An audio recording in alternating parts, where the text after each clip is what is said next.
Powerful तो ऐसा है कि पूछो मत।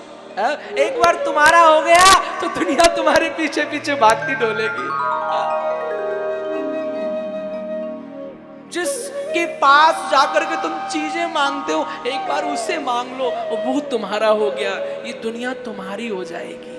सब तुम्हें प्रणाम करने के लिए घूमेंगे, इतना पावरफुल है। और धनवान तो महाराज द्वारिकाधीश है। धर्मवान कितना है, कृष्ण से शिक्षा लो, गुणों में श्रेष्ठ। हमारा कन्हैया कितना धर्मवान है कि इतने बड़े महाभारत के युद्ध में अपनों को भी गवाया कन्हैया ने। कभी कभी मौका पड़ा तो बलदाऊ से भी लड़ाई करी है कृष्ण ने। दुर्योधन के साथ थे बलदाऊ, लेकिन जब मौका पड़ा तो भैया से भी लड़ गए, पर अधर्म और धर्म के युद्ध में धर्म की विजय दिलाई। ये कन्हैया के गुण है। तो बोलो वो गुणों में हमसे श्रेष्ठ हुआ कि नहीं? तो बोलो उस भगवान को भजने की जरूरत है कि नहीं? बोलो ना, हाँ जी कि ना जी?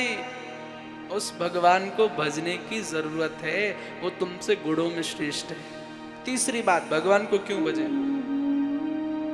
आप किसी से पानी की बोतल लेते हो 20 रुपए की, तो उसको पैसे देते हो कि नहीं? टैक्स देते हो। आप कुछ भोजन लेते हो, उसका टैक्स देते हो। आप लाइट लेते हो, उसका बिल देते हो कि नहीं? हाँ, पता चले कि महाराज मेरे यहाँ तो चोरी वाली पड़ी है। लाइट का भी बिल पेड करते हो ना। भगवान ने भी पूरी सृष्टि बनाई है। ये सनलाइट जो मिल रही है, इसका टैक्स कौन देगा? ये मून लाइट मिल रही है शीतल, इसका टैक्स कौन भरेगा? ये ऑक्सीजन हमें मिल रहा है फ्री में, इसका टैक्स कौन देगा?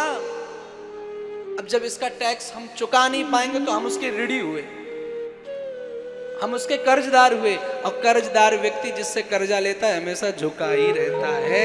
इसलिए भगवान को भजने की जरूरत है, क्योंकि तुम उसके कर्जदार भी हो। मैं आपको और बड़ी बड़ी बातों में उलझाने नहीं आया हूं कि भगवान को इसलिए भजो।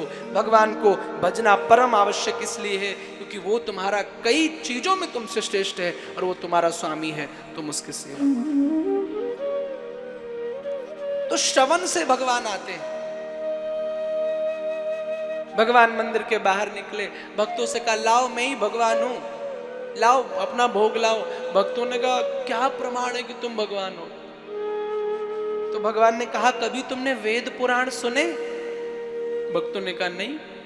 बोले कभी वेद पुराण पढ़े? भक्तों ने कहा नहीं। यही स्थिति है आज हमारे घर में।